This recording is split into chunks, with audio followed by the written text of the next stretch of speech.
All these stores are outside Brandy's. Now, hair shop, but here, the hair doctor's telephone number.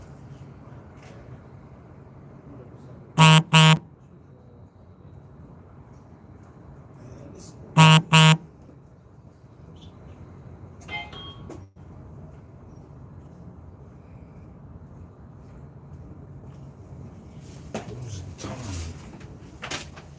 closing time.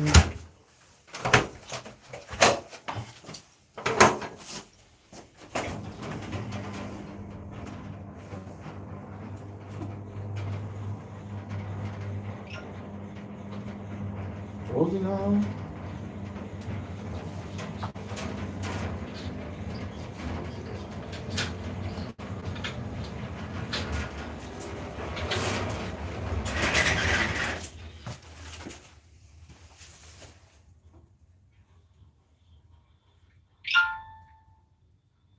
Closing time. Closing time. Closing time.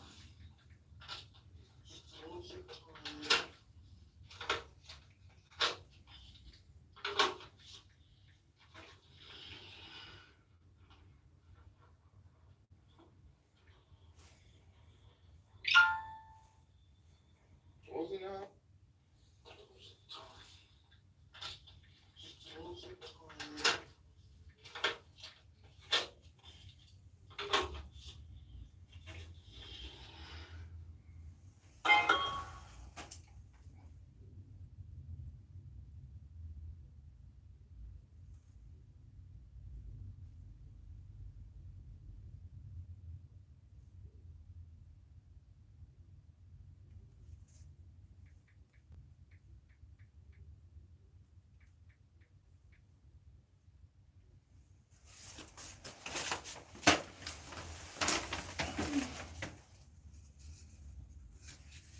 What is going on?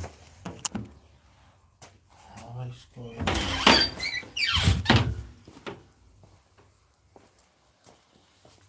Welcome to the Hair Doctors. We're here to see what our face. What are we going to do?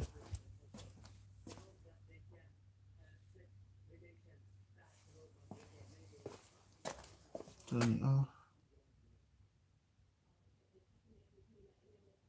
Right.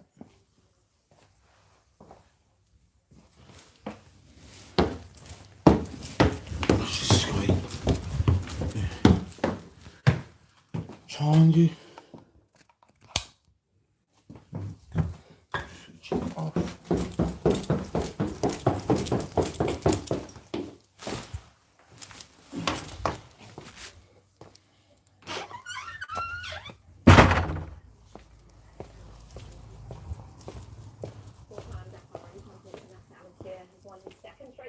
In this year's race. There you go. Stage six's most significant moment. This is what we got. Crashing out. The man known as And this is what shop looks like when it's closing time. second place. We'll now have to watch from the sideline. The co-driver had to be taken to hospital by helicopter.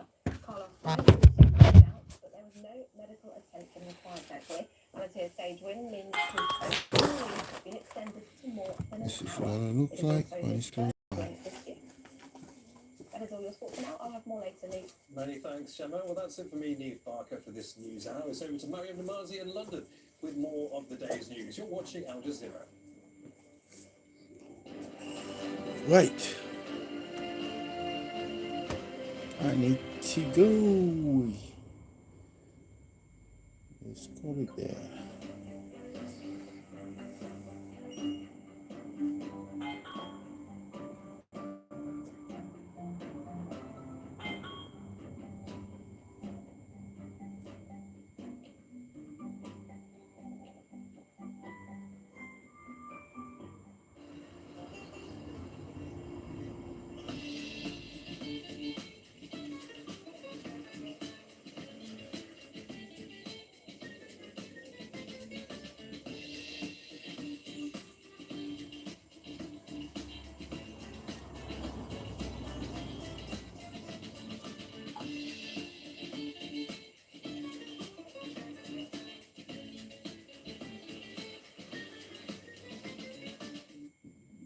Now is the time to be direct. They're basically on the verge of legalizing racial gerrymandering. To cut through the rhetoric, this isn't a universal death penalty crisis. It seems to be one of a particular population. To dismantle the sound bites There are lots and lots of women who vote for a right-wing agenda, a kind of anti-feminist agenda. and demand the truth. Those are signs of fascism. We have to really recognize what we're up against. We are determining what is the future of democracy in this country. Join me, Mark Lamont Hill, for Upfront on Al Jazeera.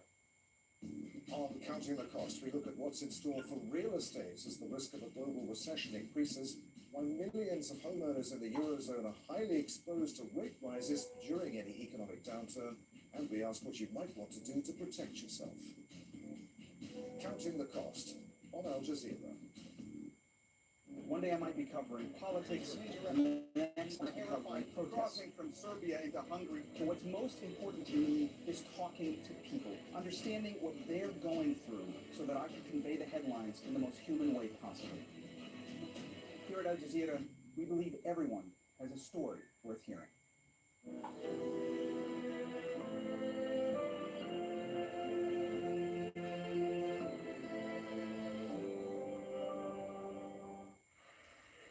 Close, but still not close enough. A handful of hardline Republicans continue to hold out, refusing to support Kevin McCarthy as Speaker of the U.S. House of Representatives.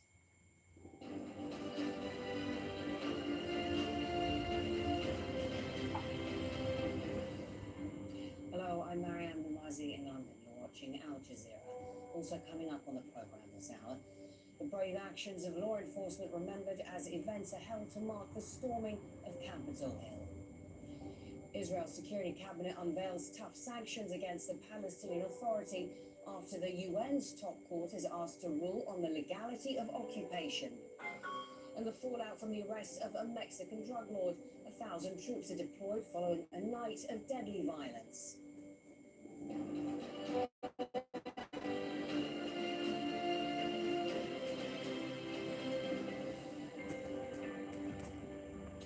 We begin in Washington, D.C., where deadlock over a new speaker continues to paralyze the U.S. House of Representatives.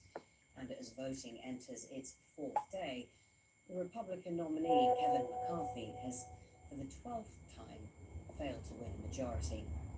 McCarthy won support from 14 of the 20 Republicans who previously refused to back him, but it's still not enough for the 218 votes needed for the role. McCarthy made further concessions to win more support. The stalemate means that some key functions of the House are effectively on hold. Well, let's go live now to Mike Hanna. He joins us from Capitol Hill. So he has managed to flip some of his opponents there, but it's still going to go to a 13th vote. That's correct. 12 rounds of voting, and in the 12th round there was finally some movement in terms of attracting some of those right-wing holdouts.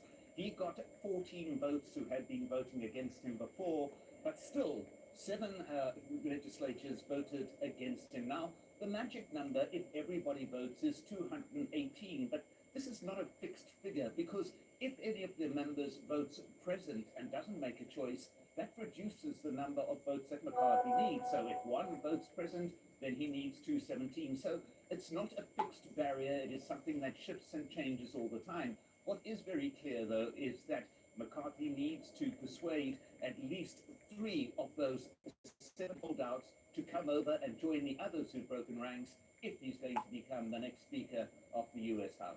How long could this potentially drag on for?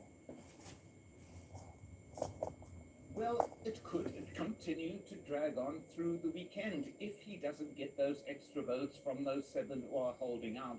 Now, the problem here, I was just speaking to a Republican congressman from Utah, Chris Stewart, who made very clear that McCarthy has basically gone as far as he can in terms of compromises. He still has, according to the congressman, red lines which he will not cross. So it's very difficult to see what concessions McCarthy can offer to persuade these 7 holdouts to join those who've already broken ranks.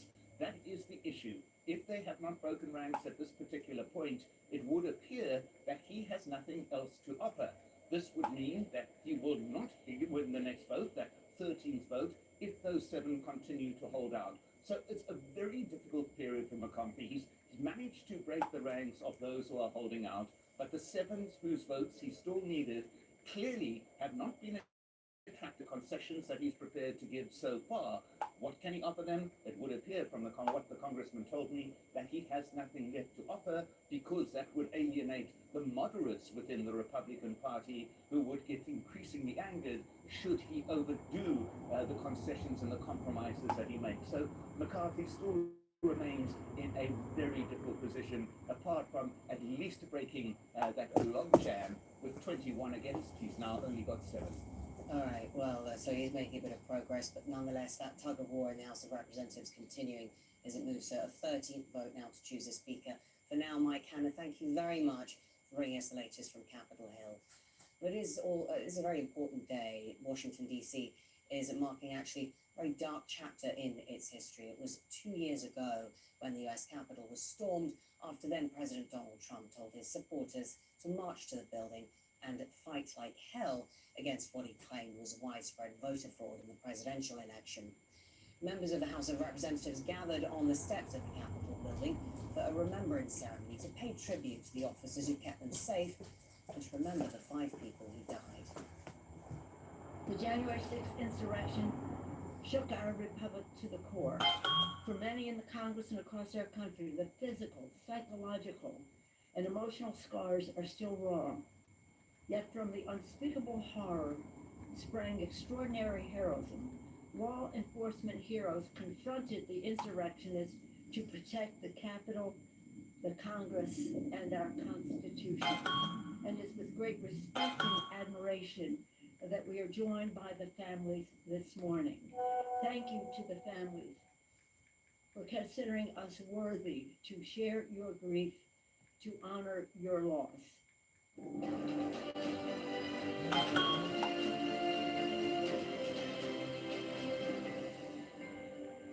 Now, the Israeli government says it will take punitive measures after the Palestinian Authority approached the United Nations over the legality of Israel's occupation.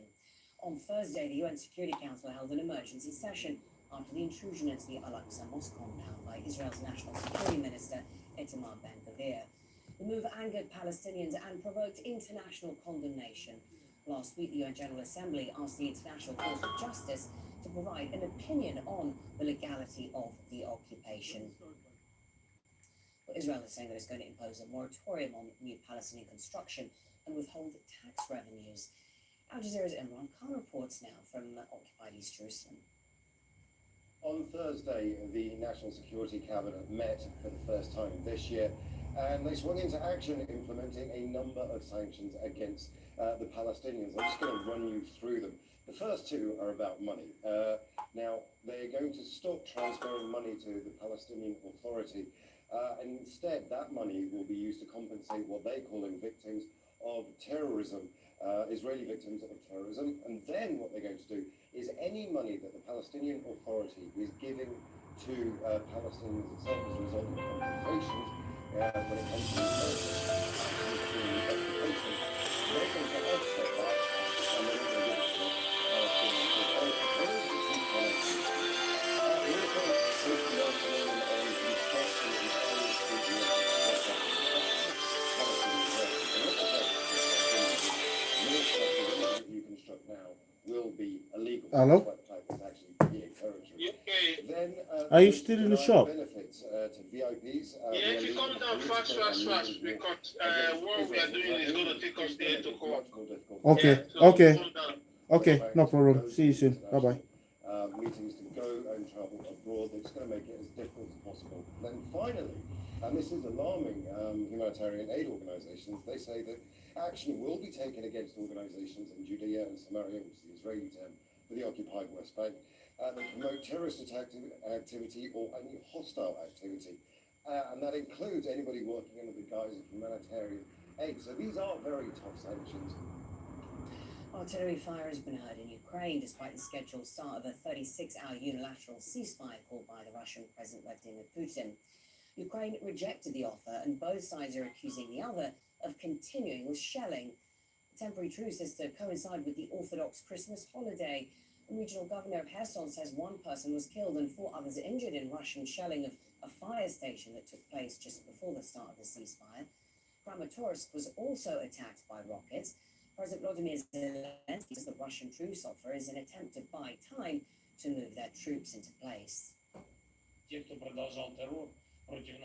Those who continued the terror against our country and sent all these people of yours to be slaughtered, rejecting our proposals to stop Russian aggression, definitely do not value life and, moreover, do not strive for peace. They now want to use Christmas as a cover, albeit briefly, to stop the advances of our boys in Donbass and bring equipment, ammunitions, and mobilize troops closer to our positions. What will that give them?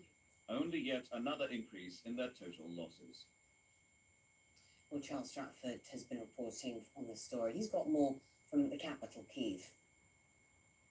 As reported by the Interfact Russian state media, they are quoting the Russian Defense Ministry as saying that Russian positions have come under attack in various locations along the eastern front line in Lugansk, Donetsk, and in Zaporizhia. Of course, we have no way of independently verifying this information, but it would be consistent with what we know was a rejection of this ceasefire by the Ukrainians. President Zelensky calling this a cynical ploy, giving the opportunity to Russians potentially to move men and equipment closer to the front lines. And this comes in the context of renewed fears, actually escalating fears amongst the Ukrainian military, Ukrainian government. They're convinced that there is going to be a renewed offensive by the Russians in the coming weeks and months as the temperatures get colder, as according to some military analysts the ground gets harder, enabling them to do so. So yeah, as I say, we have no way of independently confirming this kind of information coming out of Russia, but it would be consistent, seeing as if this was unilaterally declared by the Russians and something that the Ukrainians never agreed upon. Now, Chinese authorities have urged people to limit Lunar New Year travel because of the COVID-19 outbreak there. Government officials have been meeting members of the UN's World Health Body as several nations begin to impose testing requirements on airline passengers from China. Beijing has been accused of not giving an accurate picture of COVID infections and deaths. Katrina Yu reports. In the fever clinic of this Beijing hospital, the body of a patient is taken away through a hallway filled with people infected by COVID-19. Beds and rooms are in short supply. A sudden lifting of virus restrictions last month sparked a nationwide surge in cases. It's forced staff to transform this hospital lobby into a makeshift ward for extra patients. Dozens, mostly elderly, are being monitored by a few doctors and nurses. Medical staff are under immense pressure. Many have fallen ill themselves. Here, they've been instructed not to speak to media. We don't give any news. The government says China's COVID-19 situation is under control and the worst of the outbreak is over. But here, at one of the biggest hospitals in Beijing, the wards are still overflowing with people, and many have had to wait hours to see a doctor. Long queues fill emergency rooms. Some who were turned away last week, like this man, are trying a second time. There are more than 100 people before me. What you can do, just wait. My father is 88 years old. It's very challenging for people his age to recover from this virus. I'm very glad he's still alive. Others aren't so fortunate. This crematorium in Beijing's east is inundated with families waiting for the remains of their loved ones to be attended to. One man who didn't want to be filmed told us a recent influx has led to delays. Officially, China has one of the lowest COVID-19 death tolls in the world, but the backlog here and at hospitals nationwide tells a different story. Katrina Yu, Al Jazeera, Beijing. With Al Jazeera live from London, much more still to bring you on this programme. Calls for fast action against climate change as parts of Europe experience record high winter temperatures. Also, I'm Rob Reynolds at CES in Las Vegas, the world's biggest and most exciting consumer electronics show. Some of the products on display here might be the next big thing.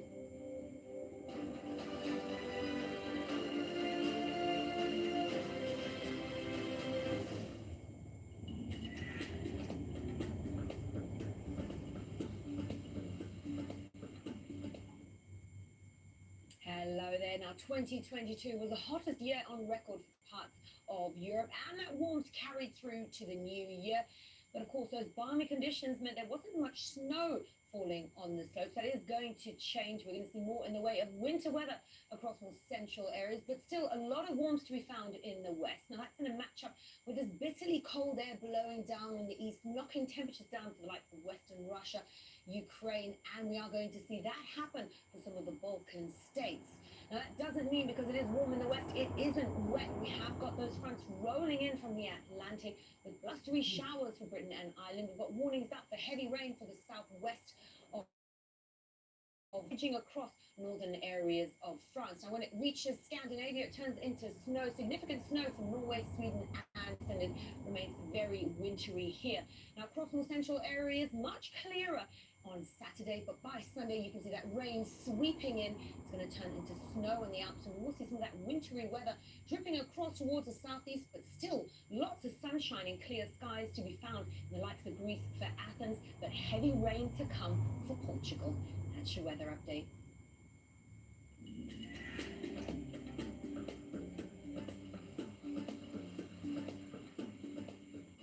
The American people have spoken, but what exactly did they say? Is the world looking for a whole new order with less America in it? Is the woke agenda on the decline in America? How much do social media companies know about you, and how easy is it to manipulate you? A critical look at US politics, the bottom line. Here are some of the media stories. A critical look at the global news media Spread of misinformation. on Al Jazeera. Government shut off access to social media.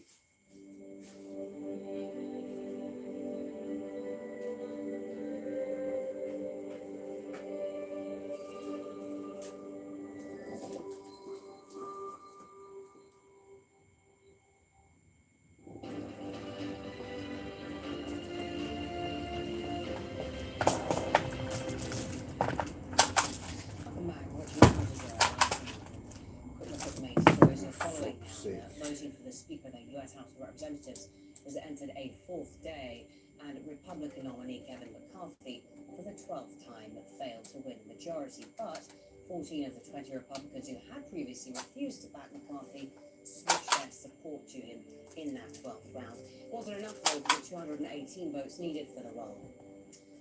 All this is Washington marks the second anniversary of the storming of the Capitol. Members of the House of Representatives stood on the Capitol steps to remember 5 people who died on that day. The Israeli government says it's going to take punitive measures after the Palestinian Authority approached the United Nations on the legality of Israel's occupation. On Thursday, the UN Security Council held an emergency session after the intrusion into the Al-Aqsa Mosque by Israel's National Security Minister Itamar Ben-Gvir. Now, in other stories we're watching closely, 1,000 Mexican troops are on their way to the northern city of Culiacan after a night of violence following the arrest of a drug cartel boss that left at least 29 people dead. The military fought running battles with cartel members over Ovidio Guzman. That was the man that was taken into custody on Thursday morning. The government says that 19 gang members and 10 military personnel were killed. Flights have now been cancelled, schools closed, people told to stay at home. John Holman has more from Mexico City. Nonsense. That is quite a death toll for something that was obviously a planned operation. I think gives a sense of the scale of this and how difficult it was to get to Ovidio Guzman, and also like how much the cartel, the Sinaloa cartel, controls Culiacan, controls that area, and what a presence they have there. The President, Andrés Manuel López Obrador, also said that things were calm now in the state of Sinaloa and especially in Culiacan. We just checked that independently, speaking to a good friend and journalist there, that said, yes, things do appear more calm. People are still reluctant, perhaps, to get out on the streets, but there are cars circulating there. There's not the sort of plumes of smoke that we were seeing on Thursday when this operation happened and the retaliation was taking place. And it is a different outcome to when the Mexican government tried this the first time round back in 2019. They went for the same man, Ovidio Guzman, the son of the notorious, probably the most famous drug trafficker from Mexico ever, El Chapo Guzman, Joaquin Guzman, and they tried to get him that time round. They actually had them in their grasp, and then they had to let him go the city was just turned into a battleground by the forces of. They managed to get him out on an army plane within hours. They obviously didn't want the same thing to happen, and they got him into Mexico City on Thursday as well. Particular prominence has appointed a unit to investigate deaths of 28 people during protests last week. Several men and children in the Andes were killed when the army Just a warning that Mariana Sanchez's report from there does contain some images that viewers might find disturbing. A small altar for Edgar Grado. Ricardina Arango spent her days alone, mourning the death of her eldest son. He was my son. He never let me be alone. He always said, I won't go and see my mother. Those soldiers have more compassion for an animal. On December 15, the army showed up protesters outside Ricardina's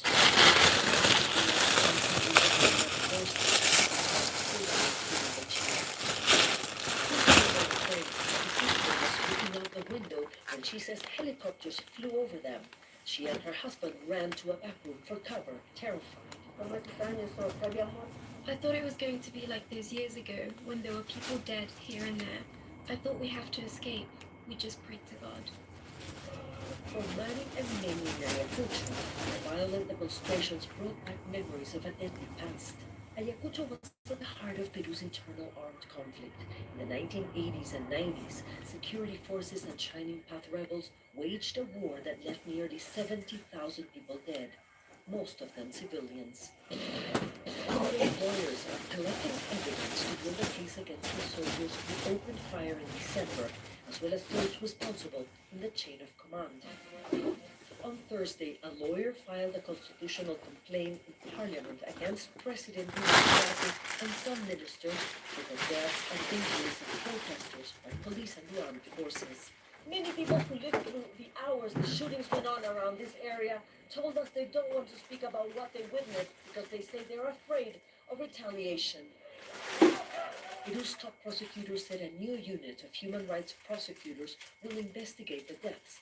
The government says the investigations will be respected. But Ricardina doubts her son's killers will be prosecuted. This is never happened. They will never fall. They will be free. They will be happy. They've done so much damage. They have made so many people cry. Will they pay someday? Thousands of people disappeared during the armed conflict of the 80s and 90s, and thousands of cases remain unresolved. Ricardina fears her son's death will suffer the same fate. Mariana Sanchez, Al Jazeera, Ayacucho. Tens of thousands of homes in the US state of California are without power after a Pacific storm with severe flooding. Torrential rains hit the region for a second day now, with flash floods and landslides disrupting road travel. A young child is among 2 people killed when a tree fell on a mobile home. Forecasters are warning still more wintry blasts. Well, here in Europe, parts of the continent have been experiencing record high winter temperatures, prompting calls for faster action against climate change. At least 8 countries have recorded their warmest January day ever, with temperatures in parts of Switzerland and southern Germany exceeding 20 degrees Celsius. Several winter sporting events have been cancelled or postponed, and large ski centres have closed because of a lack of snowfall. But the unusually mild temperatures have offered some short-term relief to European governments struggling with high gas prices. And just a few days into the new year, the UK, Ireland, France and Spain have declared 2022 their hottest year on record. Now, M23 rebels are withdrawing from a second town in the Eastern Democratic Republic of Congo. They say they're pulling out from Rumangabo, which is just a few hundred kilometers from Kibumba, where the group announced a withdrawal last month. DRC has accused Rwanda of backing M23 fighters, a charge they deny. Catherine Soy has more now. This is a big win for the Congolese government and East African troops in North Kivu province to help combat M23 fighters. The rebels took control of the area's largest military base in October. Regional forces have been negotiating with the fighters to withdraw. we are showing our goodwill, handing over Kibumba, then handing over Rumangabo, but we will never continue to be observers while all these are taking place. So we will react, and we are giving. It's fierce in some parts. Government forces and the coalition continuing to persecute our people and violating the process. fighting is fierce in some parts. Government forces and the rebels have accused each other of starting the latest flare-up in Masisi territory, an area rich in minerals. The rebels say they want to talk with the government, but Kinshasa is reluctant to engage. It accuses Rwanda of supporting M23. Kigali denies that. The question is not about trusting them. The question for us as government is to trust the process. And we know things must be very tough in the ground, but we strongly believe that at the end of the day, Rwanda, because Rwanda is the one acting the M23. Thousands of Congolese are continuing to flee from their homes. I tried going back recently with my family, but the rebels of M23 were still around my home area in Kibumba. It's still not safe for us, so we decided to return back to the camps. Their houses have been raided. They cannot reach roads because of fighting. All this is a consequence of a conflict that has nothing to do with them. Catherine Soy, Al Jazeera. Like many countries around the world, the Philippines is battling record high inflation. President Ferdinand Marcos Jr. has vowed to improve the economy, but he says the cost of basic goods is running rampant. Barnaby Lowe spoke to some families in the capital, Manila, who say they are struggling to make ends meet. 2 years of pandemic lockdowns, and now soaring prices. Goldie Baltazar says he used to be able to provide enough for his family before the pandemic. That's it from the Hair Doctors, your national line. That's OL67LR 168 Stamford Street, Central Ashton, Manchester. You can order on WhatsApp. It's 077 077 24158. 077 077 24158.